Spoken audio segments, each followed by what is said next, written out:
لہٰذا اب اللہ کے لیے آگے بیان فرمایا کہ الہکم الہ واحد، تمہارا الہ ایک الہ ہے،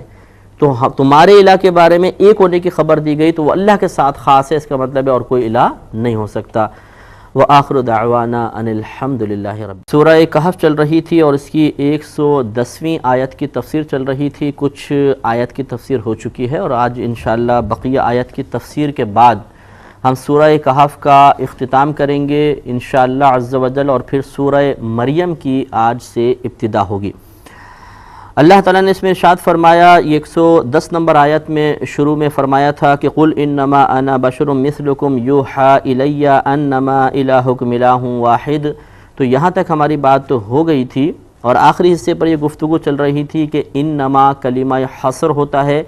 یہ اس بات کو ظاہر کرنے کے لیے آتا ہے کہ آگے جو خبر دی جا رہی ہے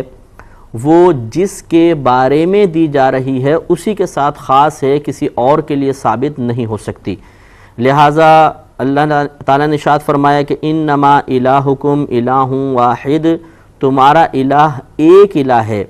تو جب تمہارا الہ ایک الہ ہے تو اس کا مطلب ہے کہ ایک الہ کا ایک ہونا ہمارے رب کے ساتھ ہی خاص ہے، کسی اور کے لیے ثابت نہیں ہو سکتا۔ لہٰذا کوئی اور کسی اور کا الہ اللہ کے علاوہ ایک ہو جائے یا اللہ کے علاوہ کوئی ایک الہ ثابت ہو، معاذ اللہ اللہ تعالیٰ کے لیے الوہیت ثابت ہی نہ ہو، یہ نہیں ہو سکتا۔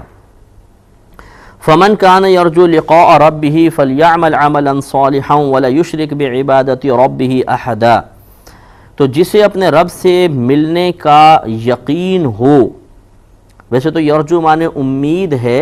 تو امید کا ترجمہ کر لیں، لیکن بہتر ہے کہ یقین والا ترجمہ کریں کہ جس کو یہ یقین حاصل ہو جائے کہ وہ اپنے رب سے ملاقات کرے گا، فَلْيَعْمَلْ عَمَلًا صَالِحًا، تو اسے چاہیے کہ نیک اعمال کرے،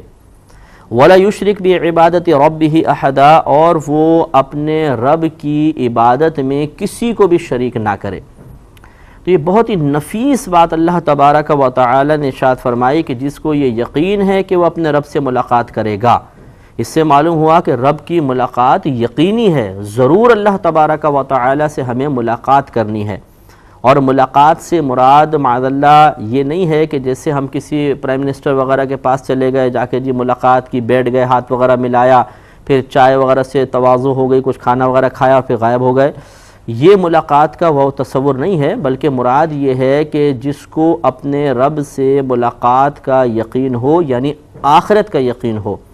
کہ وہ اٹھے گا، اٹھنے کے بعد میدان معاشر میں پہنچے گا، پھر باقاعدہ اللہ کی زیارت ہوگی، کیونکہ نبی کریم صلی اللہ علیہ وسلم نے جب فرمایا کہ تم بروز قیامت اپنے رب کا دیدار کرو گے، تو صحابہ کرام نے حیران ہو کر پوچھا رسول اللہ صلی اللہ علیہ وسلم ہم اپنے رب کا دیدار کریں گے؟ کیونکہ یہ بہت ہی تعجب کی بات تھی کہ اللہ تبارک و تعالیٰ کی ذات پاک وہ ہے کہ کوئی نگاہ اس کا احاطہ نہیں کر سکتی، گھیراؤ نہیں کر سکتی ہے، اور نبی یہ خبر دے رہے ہیں کہ تم اپنے رب کا دیدار کرو گے۔ تو صحابہ کرام تعجب میں مبتلا ہو گئے کہ کس طریقے سے ہماری نگاہیں وہاں پر اللہ تعالیٰ کا دیدار کریں گی۔ تو نبی کریم صلی اللہ علیہ وسلم نے ان کے تعجب کو محسوس کرتے ہوئے ارشاد فرمایا کہ کیا تم 14ویں رات کے چاند کے دیکھنے میں کوئی شک کرتے ہو؟ تو عرض کی کہ جی نہیں، یعنی کوئی شک نہیں ہوتا، واضح طور پہ نظر آتا ہے۔ تو ارشاد فرمایا تم اسی طرح اپنے رب کو قیامت میں دیکھو گے۔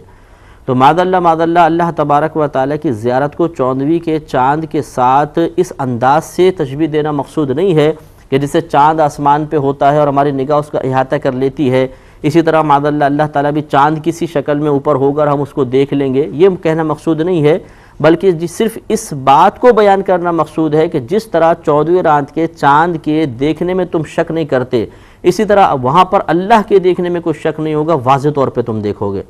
نہ یہ کہ یہ پوری مشابہت بیان کرنا مقصود ہے کہ اللہ تعالیٰ اس شکل کا ہوگا اور تم جس طرح اوپر کو یوں دیکھتے ہو ایسے اللہ کو بھی دیکھو گے، بلکہ وہاں پر اللہ تبارک و تعالیٰ کا دیدار اس کی شان کے لائق ہوگا۔ اور جہاں تک یہ شبہ